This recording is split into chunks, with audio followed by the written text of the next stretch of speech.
지금부터 슬기로운 4대보험 실무책 해설 동영상 강의를 시작하겠습니다. 안녕하세요. 제 8단원에서는 신고 소식을 몇 가지 다루려고 합니다. 4대보험의 취득 상실 신고 소식입니다. 이 내용은 각 보험별 직용사업의 해당 여부, 근로자의 가입 대상 여부 등에 따라 나누어집니다. 구분해야 신고해야 하므로 다소 복잡한 점이 있습니다. 따라서 관련 지식을 어느 정도 숙지한 상태가 되어야 이해할 수 있는 부분이 합니다. 향후 4대보험 내용을 읽어가면서 수시로 서식의 내용과 연결시키기 위해 노력하시면 이해가 빠를 것이라고 생각합니다. 입퇴사 시의 신고서 작성 등과 관련된 내용 말씀드리겠습니다. 자격 취득 신고 또는 근로자 고용 신고 이렇게 부르는데요. 편의상 그냥 자격 취득 신고로 부르겠습니다.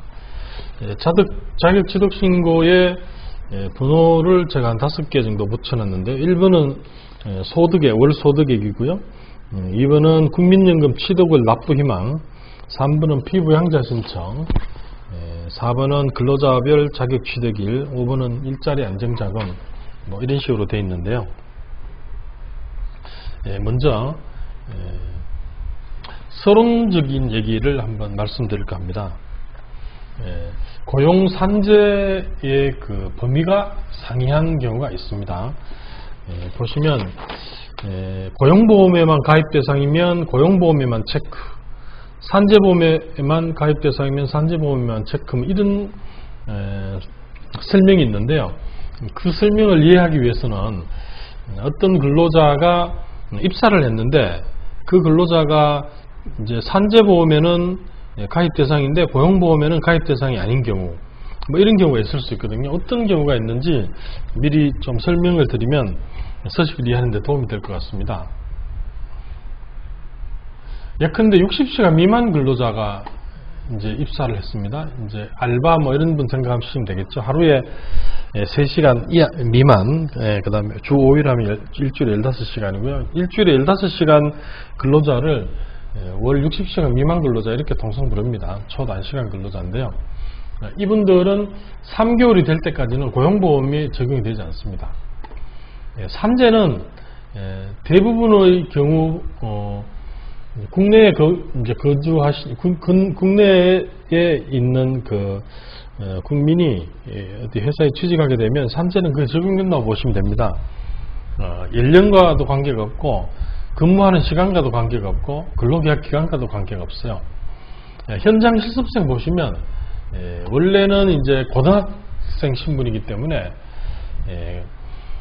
근로자 신분이 아니어서 산재보험에 가입이 되지 않았었는데 입법이 진행돼서 이제 현장 실습생도 산재보험에만 가입이 됩니다. 자활근로 종사자 같은 경우에는 산재보험과 고용보험에 적용이 되고요.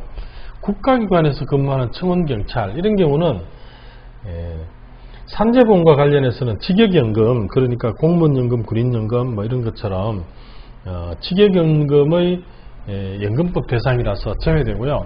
다만 이런 분들이 이제 퇴사하고 나갔을 때 실업급여는 받을 수 있게 해야 된다 이런 취지로 이제 고용보험의 실업급여 부분과 그 다음에 나가서 실업교육도 받을 수 있도록 해야 된다 이런 의미에서 입법돼서 실업급여, 고용안정, 직업능력개발이 적용되고요. 공무원들 중에 보면 기간제 공무원들이 있습니다.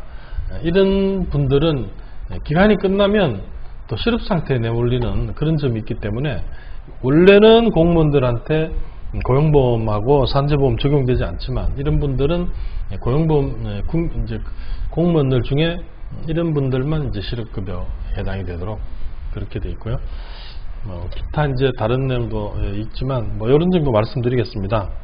그러면은 이제 신고서에 보면 고용보험 또는 산재보험 하나만 되는 경우에 체크하라고 하면 어떤 경우가 그런 경우가 있을지 잘 감이 안 올 것 같아서 제가 몇 가지 예를 드렸습니다.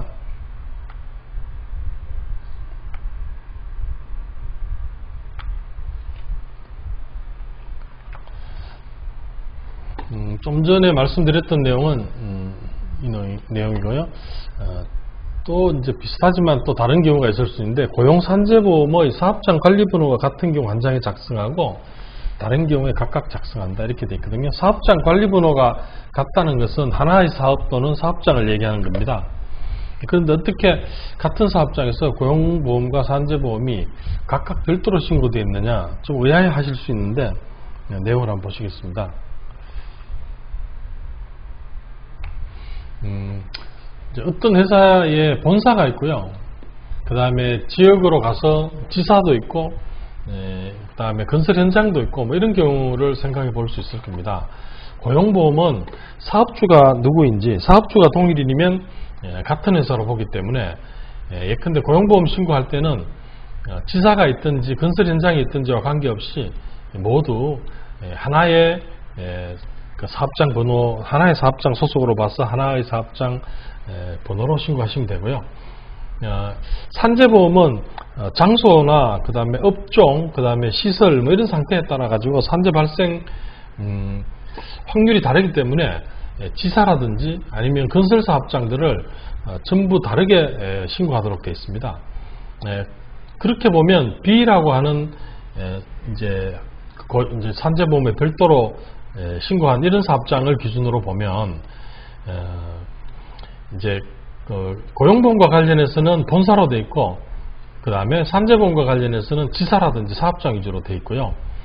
그 다음에 C분 같은 경우에는 하필이면 이게 이제 건설사업장에 해당이 되면 건설사업장에서는 산재보험을 따로 신고하지 않거든요. 그래서 고용보험만 이렇게 본사로 신고되어 있는 이런 경우가 있을 수 있다라고 하는 내용입니다. 내용으로 들어가 보면 월 소득액이라고 하는 것은 앞쪽에서 임금과 보수편에서도 말씀드렸지만 비과세를 제외한 부분을 신고를 하는 것입니다. 대표적인 비과세 항목이 보면 10대 10만원, 자가운전 보조비 20만원, 출산휴가수당 10만원입니다. 입사를 하고 입사할 당시에 취득신고를 할 때 보면 앞쪽에 서식에서 제가 212만 6,580원 뭐 이렇게 해가지고 이제 금액을 적었는데요. 그 금액은 기본급, 급식비, 명절상여금 이런 것을 받는 사람의 연보수를 개월수로 나눴을 때 그렇습니다. 그런데 이렇게 해놓으면 나중에 이듬해에 보면 전년도에 실제로 이제 납부했어야 될 보험료, 그러니까 급여가 올랐으면 오른대로 납부해야 되니까요. 그 기준으로 하면 이듬해 4월 달에 보수총액 신고하고 정산할 때 이제 정산해야 될 금액이 많아서 급여가 이제 4월 달 급여가 이제 수령액이 적어질 수 있습니다. 그래서 그런 경우에 뭐 시간의 근로라든지 이런 게 많은 사업장 같은 경우에는 미리 예상해서 좀 더 높은 금액으로 하셔도 관계없다 이런 내용을 적었습니다. 국민연금 취득을 납부 희망은 법에 보시면 국민연금은 국민건강보험도 마찬가지인데요. 가입자의 자격이 취득한 날에 속하는 다음 달부터 자격을 취득합니다. 그런데 해당 월부터 국민연금을 내고 싶다 하면 그게 체크하는欄이 있거든요. 그게 체크하시면 됩니다. 근로자별 자격 취득일, 그래서 근로자의 고용일을 기재를 합니다. 근데 고용보험 피보험 자격 취득일과 산재보험 고용일이 서로 다른 경우 줄을 달리해서 기록하라 이렇게 되어 있거든요. 좀 전에도 말씀드렸듯이 고용보험과 산재보험이 취득일이 다를 수가 있어요. 대표적인 것이 보면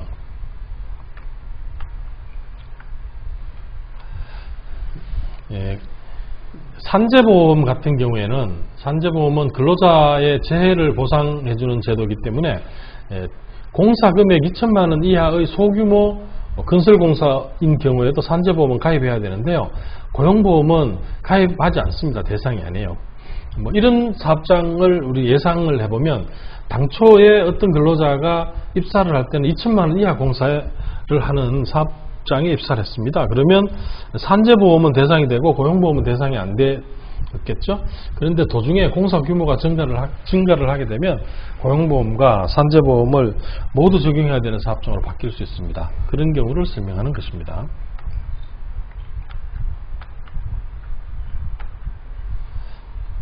피부양자 내용 간단하게 말씀드리겠습니다.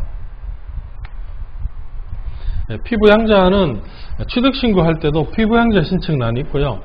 만약에 피부양자란에 체크를 했다면 피부양자와 관련해서 신고를 별도로 하셔야 됩니다. 뭐 하시면 되는데 간단하게 좀 말씀드리면 피부양자는 자격 요건이 있고요. 그 자격 요건에 대해서는 49단원에서 나중에 설명드리겠습니다. 피부양자는 직장가입자에게만 있다는 내용 아시죠?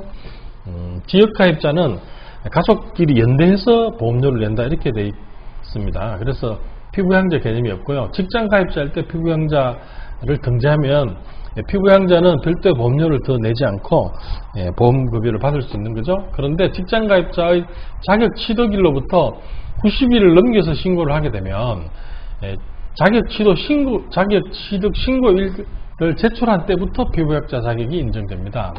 무슨 얘기냐면 이 어떤 근로자가 뭐 한 100일 정도 입사 100일 되는 시점에 이제 피부양자 신고를 했다 이렇게 되면 90일 이전에 하면 취득 신고할 때로 소급해서 피부양자 자격도 인정해 주는데요. 그래서 피부양자는 별도 보험료가 필요 없잖아요. 그런 혜택을 누릴 수 있는데 100일 돼서 신고하면 취득일부터 입사일부터 100일까지의 건강보험료를 지역가입자로 해서 내셔야 되는 경우가 발생할 수 있습니다.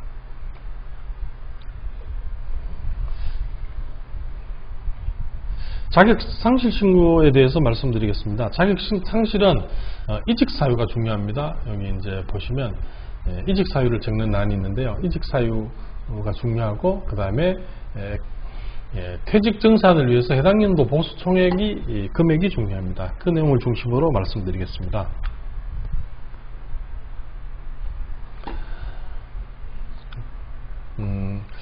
이제 고용산재 상실 사유가 있는데요. 특히 고용보험은 상실 사유가 중요합니다.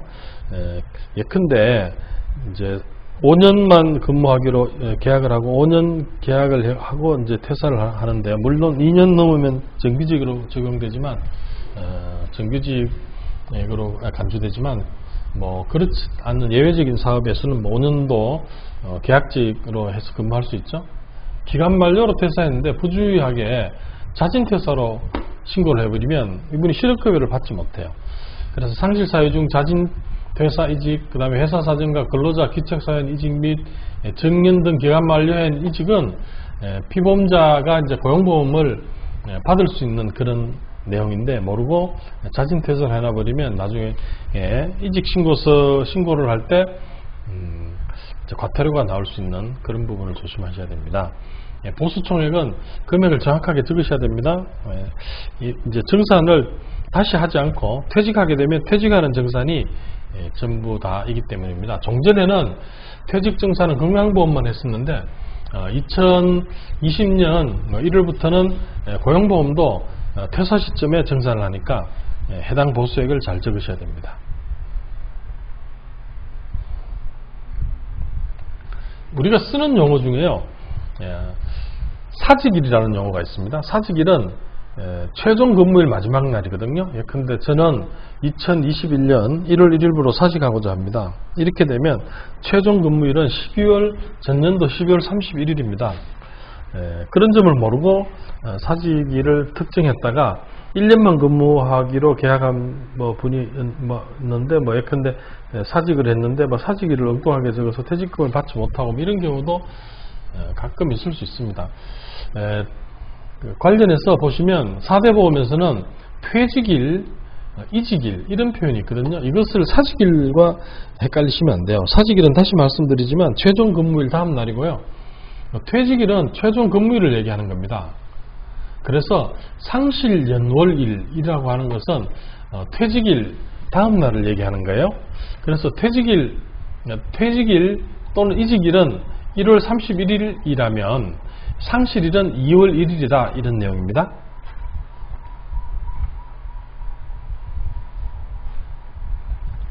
고용산재보험의 취득신고와 관련해서 취득일이 언제인지 관련해서는 적용을 받게 된 날, 성립일, 다음일 이런 게 있는데 이 사유와 관련된 내용 좀 설명드리겠습니다.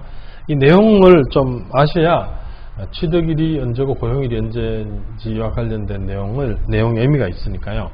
고용산재보험 적용 제외 근로자가 적용을 받게 된 경우, 뭐 이렇게만 표현되어 있는데, 이런 경우는 어떤 경우냐 하면 고용산재보험이 공통적으로 적용되지 않는 사업장은 이제 법인이 아닌 그 농업인이 근로자를 채용할 때입니다. 그래서 농번기에 뭐 이제 농업 관련된 이제 일을 하게 되면 이제 3명일 때는 적용이 되지 않습니다. 4인 이하는 적용이 안 되니까요. 그랬다가 6명이 되는 경우에 6명이 되면 적용이 되니까요. 그러면 소급해서 이분들 입사할 때 당시 소급해서 고용산재보험이 적용이 되느냐? 그렇지 않고요. 적용받게 된 날부터 적용이 된다, 이런 내용입니다. 임기제 공무원, 좀 전에 말씀드렸지만 공무원 중 기간제 근로자는 퇴사 시에 실업급여를 받을 수 있는 그런 근로자입니다. 이 용어에 대해서 설명을 드렸고요. 총 공사금액 2천만 원 미만 건설공사가 일괄적용을 받게 된 경우에 이제 고용보험이 적용된다, 이런 내용인데요. 그냥 단일 공사인데 거기에 2천만 원 미만 공사에 해당이 되면 고용보험 적용되지 않는데요. 일괄적용이라고 하는 것은 도급이라든지 아니면 본지사, 현장 이런 것을 하나로 묶어서 원수급인을 그 가입자로 하는 뭐 그런 제도입니다. 그래서 건설 현장에 보면 뭐 하청 업체들이 많이 있잖아요. 그런데 이런 업체를 다 합쳐가지고 원수급인, 원청이 사업 가입자가 되는 이런 형식이 있거든요.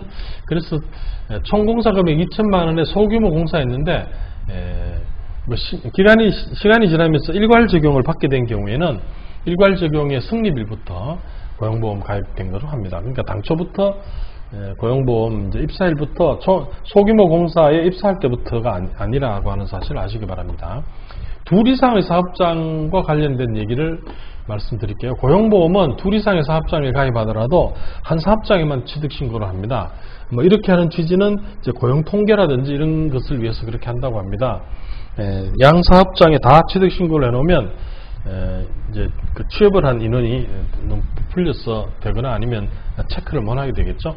대신에 산재보험, 건강보험, 국민연금은 양 사업장에 모두 취득신고를 합니다.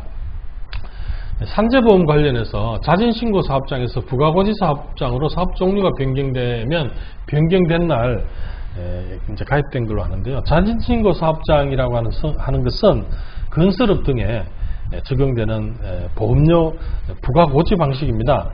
우리가 일반적으로는 우리가 보수총액신고나 월보수액을 신고를 하고 취득신고를 하게 되면 건강보험공단에서 그 내용 자료를 가지고 자료를 만들어서 얼마를 내라라고 부과를 하죠. 사업장에. 그렇게 하는 것을 부가고지사업장이라고 하고요. 대부분의 사업장이 그렇습니다. 근데 건설업, 골목업 등 일부 사업장 같은 경우에는 자진신고 사업장이라고 해요. 이것은 이제 근로자들의 입퇴사가 빈번하기 때문에 부가고지 사업 방식으로는 도저히 보험료를 부과하기가 힘들어서 신고를 하도록 합니다. 그래서 원래 예정된 산재보험, 고용보험료가 얼마인지 예정된 금액을 신고를 하고 이것을 분기별로 납부를 하는 그런 제도입니다. 근로내용 확인 신고라고 하는 게 있는데요. 이거는 일용 근로자들에 대해 가지고 신고하는 겁니다. 근로내용 확인 신고를 하게 되면 근로자 취득 상실 신고를 한 것으로 봅니다. 그래서 별도의 신고를 하실 필요가 없습니다. 네, 이상으로 제8단원 내용을 마치도록 하겠습니다. 감사합니다.